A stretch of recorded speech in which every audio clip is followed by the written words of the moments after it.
Renata, a diferença de 64, vou falar agora como professor de história.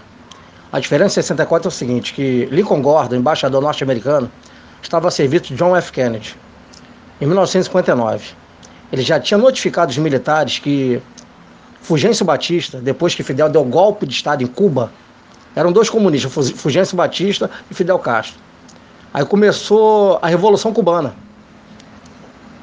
Então, os ideais de Fidel, aliado com Ernesto Che Guevara, que era argentino, aquele vagabundo, eles colocaram em prática as ideias de tomar o Brasil e fazer do Brasil sede do comunismo em toda a América Latina. Então a CIA, através de Lincoln Gordon, já estava monitorando Cuba, Argentina, Colômbia, Venezuela e Bolívia. E a própria China. Na realidade, eles falam que a Guerra Fria começou na década de 80. Pelo contrário, a Guerra Fria já existia bem antes da questão aeroespacial. Na questão de Yuri Gagarin, não foi nem Gagarin, entendeu? O primeiro piloto que foi colocado no foguete que explodiu antes de subir foi Vladimir Komarov. Vladimir Komarov. Então, quer dizer, Lincoln Gordon já notificou para Kennedy que eles queriam fazer do Brasil sede do comunismo em toda a América Latina. Então isso estourou, foi na Guerra do Vietnã. Então os militares brasileiros não esperaram ter greve ali, greve aqui, greve acolá, não. Teve a Marcha para a Família com Deus, se unindo à Igreja Evangélica, à Igreja Católica, muitos chefes de família, muitas mulheres foram para as ruas pedindo intervenção militar. E outra coisa, Castelo não esperou passar 6 dias e 24 horas. Castelo tirou o pino da granada, meu chapa, e acendeu o estopim de pólvora e fechou o Congresso Federal por tempo indeterminado. E ele sancionou o ato institucional número 2. O que é o ato número 2? Ele acabou com eleições diretas, promovendo eleições indiretas, porque até naquela época, os chefes de Estado eram nomeados por ministro ou por administradores de casas civis. No regime militar, não. Quem elegeram administradores, diferente. O ato número 2 resolve isso aí. E caçando políticos corruptos e comunistas. E mais na frente, Emílio Garrastazu Médici, que foi comandante da AMAN, Academia Militar das Agulhas Negras, junto com Arthur da Costa Silva, eles sancionaram o ato número 5, que já era para matar político comunista e traidores das Forças Armadas Comunistas, no caso de Capitão Lamarca. Que ele treinava guerrilheiros no êxodo rural, no campo, no interior, e principalmente participou daquela guerrilha no Araguaia. Então a diferença dos militares de 64 é que eles foram mais safos. Agora de hoje, comprado pelo governo federal, Eduardo Vilas Boas, Nivaldo Rossato, da Força Aérea, Eduardo Barcelar Leal, da Marinha, ambos foram nomeados na gestão Dilma e Lula, indicados por Fernando Henrique.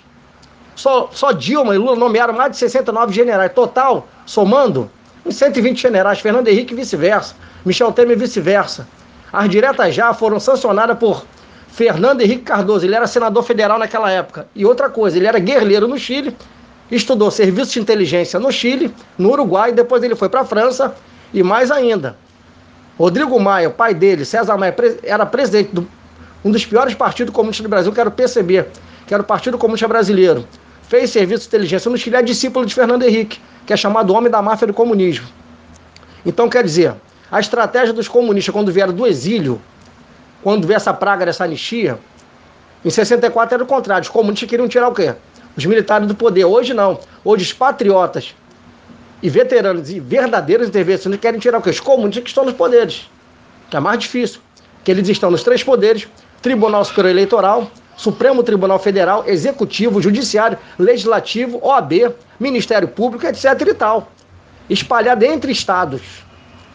Então, quer dizer, a estratégia dos comunistas, desses políticos, quando eles redigiram a Constituição de 1988, porque até 85 era válido o voto indireto. Naquele aquela pseudo-morte de Tancredo Neves. Na realidade, ele foi assassinado pela cúpula Sarney, Collor de Mello, Fernando Henrique. Aquilo ali foi queima de arquivo. Não foi nem teoria da conspiração, foi queima de arquivo, aquilo ali. Então, em 88, Fernando Henrique, sendo marxista, leninista, ele trouxe para o Brasil os ideais de Karl Marx, Vladimir Lenin, os ideais de Stalin, e pregou o comunismo aqui dentro, principalmente nas universidades, que ele é professor, que ele é poliglota, ele é mestre. Então, quer dizer, Quais os ideais comunistas aqui no Brasil? Quais são as suas finalidades? Foi o que Hitler fez na Segunda Guerra Mundial. Foi o que Stalin fez. Foi o que Lenin fez. Foi o que Mussolini fez. Foi o que Hirohito fez. Ele primeiro desarmou toda a população. A Hitler fez isso na Polônia e na Alemanha. O comunismo ele faz isso. Stalin fez isso. Mussolini fez isso. Eles desarmam a população, divide as classes e depois colocam um contra o outro. E eles tornam a classe refém e dependente, literalmente, do Estado. Aí os projetos sociais aqui no Brasil. Veja os projetos sociais. Bolsa Família, auxílio vagabundo, auxílio moradia, auxílio reclusão, auxílio narcótico. Quer dizer, o cidadão idiota, demente de classe, dependente literalmente do Estado. Então Castelo não pensou duas vezes, meu filho. Castelo tirou o pino da granada, acendeu o estopim de pólvora e colocou a casa em ordem. Infelizmente, Lula, quando funda o PT em 1980, Fernando Henrique, o PSDB, e ele coloca o PMDB e o MDB na mão de Michel Temer, porque Michel Temer come na mão de Fernando Henrique, aí começou essa praga. No regime militar, a caderneta dava mais de 40%. Hoje não gera nem 1%. Nós temos o maior produto interno do mundo, o maior PIB mundial, Machado. Entendeu? Nós temos semente para dar e vender. Veja quanta roubalheira. E outra coisa, foi decretado também o holocausto financeiro, o caos econômico mundial. Quer dizer, o que está faltando agora? Eu torço para isso. Isso pode acontecer. Tudo pode acontecer de uma forma iminente. Os americanos colocarem tropa de SEAL, Ranger e Delta aqui dentro. E colocando as Forças Armadas desse governo maldito de saia justa. É isso que eu torço para acontecer. Entendeu? Ou uma insurreição dentro das Forças Armadas, ou uma Operação Valquíria, para favorecer os veteranos, que eles vêm para o nosso lado e pelo menos vamos pegar uma divisão dessa, cara. Tudo pode acontecer. Eu lamento que os caminhoneiros não tiveram força, porque a própria mídia safada, tendenciosa, podre, a Globocha, a Rede Esgoto, a Globo Lixo, entendeu? Infiltrou dentro desses movimentos. E as próprias Forças Armadas, infelizmente, cara, que comem na mesa do governo federal, que tem uma tonelada de comunistas, oficiais generais superiores, fortaleceu, cara, esses ideais da própria mídia. É isso que aconteceu, cara. Diferente de 64. Anos de ouro que não voltam mais. Anos de ouro. Interessante. 5 homens. Saudoso Marechal Humberto de Alencar Castelo Branco. Emílio Garracha Azul Médici. Arthur da Costa e Silva. Ernesto Beckman Geisel. João Baptista Figueiredo e seus auxiliares de peso. General Newton Cruz, que ele já está com a idade bem avançada. E o saudoso exterminador de comunista, matador de político, Coronel Ustra.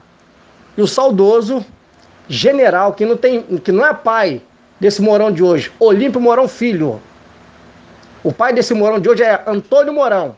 Olímpio Mourão Filho, de 64, era general de exército. O maior cargo exercido pelo exército brasileiro. O pai desse Mourão era general de divisão, cargo abaixo de um general de exército.